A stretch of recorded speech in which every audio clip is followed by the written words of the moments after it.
pabahay na naging multo umano. Binanata ni Senador Raffy Tulfo ang Housing Department dahil sa mga proyektong binayaran na pero di naman daw naitayo. Ang detalye sa agenda report ni Dexter Ganibe ng Abante. So if you're doing your job, then dapat wala sana mga reklamo. Sinita ni Senator Raffy Tulfo ang mga opisyal ng Department of Human Settlement and Urban Development dahil sa anyay sandamakmak na mga reklamo sa mga pabahay. Sa pagdinig ng Senate Committee on Urban Planning, Housing and Resettlement, inusisa ni Tulfo ang monitoring ng DSUD sa mga housing project na nakapagbebenta ng mga units pero walang nakatayong bahay at talahiban pa o kung meron man, may mga sira naman. Usually mga OFWs, Mr. Chair, pinagpawisan nila sa abroad. Pag nagbayad sila bago sila mag-abroad, hulog sila ng hulog, and then the time comes na dapat turnover na walang unit. Walang bahay kasi puro talahib pa rin. Kung meron man, butas-butas. Walang tubig, walang bubong. Wag kang tumingin sa taas, ma'am. Tingin ka sa amin. Ma'am, this just shows na kayo dyan sa DSUD, hindi nyo ginagawa yung trabaho, wala kayong monitoring system. Dagdag ni Senator Raffy, karamihan din sa mga inireklamo sa kanya ay wala pang license to sell ang developer na nagbibenta na ng sira-sira o wala pang unit na pabahay.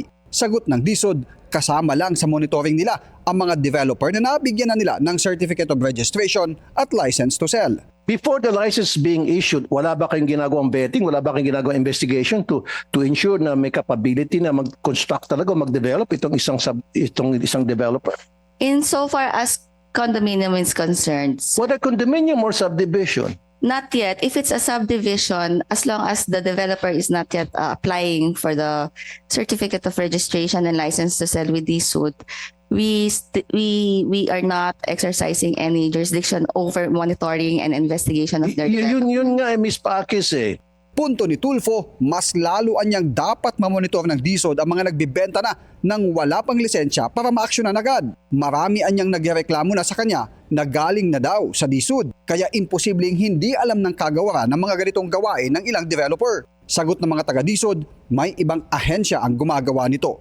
Pero binalikan sila ng senador kung may nakasuhan na o na-red flag man lang para hindi na mabigyan ng lisensya. Ikinairita naman ng senador ang mga facial expression ni Yusek Pakis sa kasagsagan ng pagtatanong niya.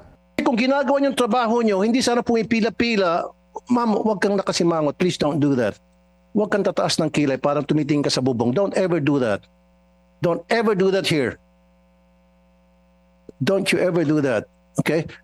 Pinagsusumiti naman ni Senator JB Ejercito ng written explanation si DSUD Secretary Jose Ramon Aliling dahil sa pag-isnab niya sa pagdinig ng Senado. Una nang sinabi ng DSUD na mayroong equally important meeting si Secretary Aliling kaya hindi nakadalo sa Senate hearing. Para sa agenda, Dexter Ganibe, Abante. Mag-follow sa aming mga social media accounts at mag-subscribe sa aming YouTube channel para sa pinakahuli at eksklusibong mga balita.